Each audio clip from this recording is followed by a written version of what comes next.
Hi everyone, this is Michelle Lightworker here, and we're here for our weekly reading for Monday the 23rd of February all the way through to this Sunday, the 1st of March. I'm going to start off our reading with Doreen Virtue's Angel Guidance card, Oracle deck. Let's see what our angels have to say. Did you enjoy your week? Oh, there we go, I've got one. We've got two. Cool. What have we got? Assertiveness and focus on service. Interesting. I'll read them both out. So assertiveness says this situation can be healed gently and with love as you've requested, yet there's also a need for your strength and truthfulness with the other people involved. We will stand right behind you as you speak your truth, giving you strength and guiding your words. And then I've got focus on service. Look at that beautiful unicorn. It's amazing. Gorgeous. Your soul desires only to joyfully serve and to swim in a constant stream of bliss. This stream continuously feeds you everything you need. Put your entire focus upon staying in this stream of giving and receiving in every situation and in all that you do. Wow, that's really interesting. I feel guided to also include in our reading today our Chakra Insight Oracle deck. I was going to say, last week, interesting week, we had a new moon. So it was interesting on that reading last week with feeling like you need to let things surface in order to step up.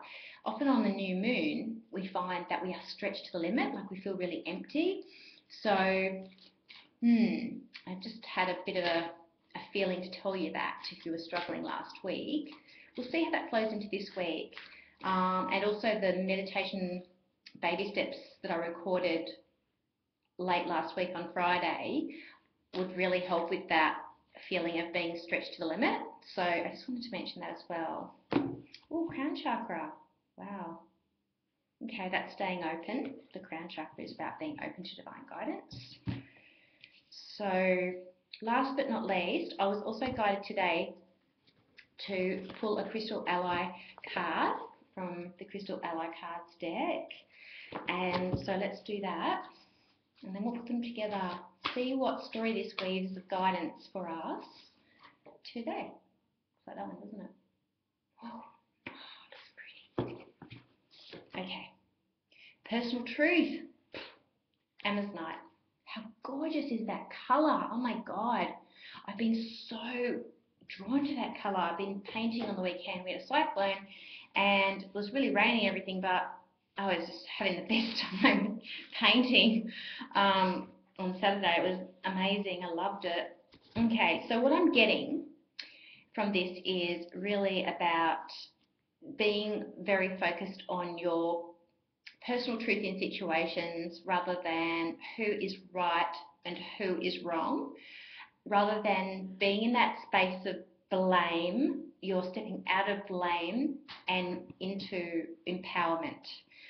Blaming is always a disempowering energy because what happens when we blame is that we take the focus off ourselves and put it on someone else.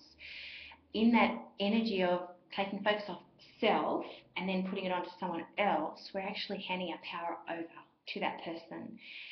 Even if our reason for focusing on that person is to reinforce our personal truth. So we really need to be careful of that and bring it right back to us and say, okay, well, what is my personal truth in this situation? So then if that person has helped you discover that personal truth by maybe bumping up against it in whatever way they have, by something they've done or by something they've said or even by the way they behave in their life, you can say, oh, okay, great. Well, let me bring it back to me now. Now, how can I work with that in my life? And then tap into ways that you can work and weave that into your personal life and your daily life. It doesn't have to be a big deal. It could just be as simple as my personal truth is that I need to take some space for myself. And when I hear someone demanding their time of me, instead of focusing on them, I'll say, you know, hey, I can do that, or I'm not able to do that yet. I'm taking time for myself to make sure I'm taking care of myself, and that's really important, because my understanding of service, which is really interesting, is that unless we come from a space within ourselves where we feel together and we feel like we're really connecting to our higher self and giving from that space, like that absolute infinite space, we wear ourselves out. Okay, so we need to pull ourselves back in and say, hang on a second, let me fill my cup first, and then I know I will be in a place of service, not fear, when I'm giving. That's very important. The crown chakra will help us to ensure that we bring that kind of wisdom all the way down, and I do talk about this a lot. I'm a big fan of the crown chakra, and that's why our level 1 students do a whole level on it, to really tap into that, to bring it in and to understand how that weaves through the body. That wisdom from your higher guidance comes in, and it helps you to be really centered and to be really creative and really not be thinking so much, just be knowing what you have to do when you need to do it. So my feeling is with this reading is through the week, you might find you bump up against people and your personal truth gets challenged.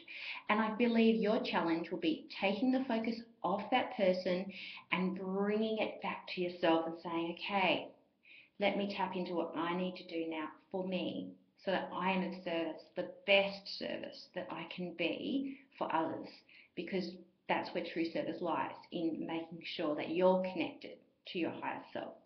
Don't be fooled by people who say, oh yeah, give, and it really, that's sometimes a need within the person giving to feel okay about themselves rather than from a genuine heart space of giving.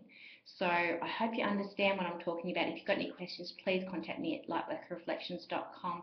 Have a beautiful week. Enjoy your every day and sticking to your personal truth, and lots of love to you. Namaste.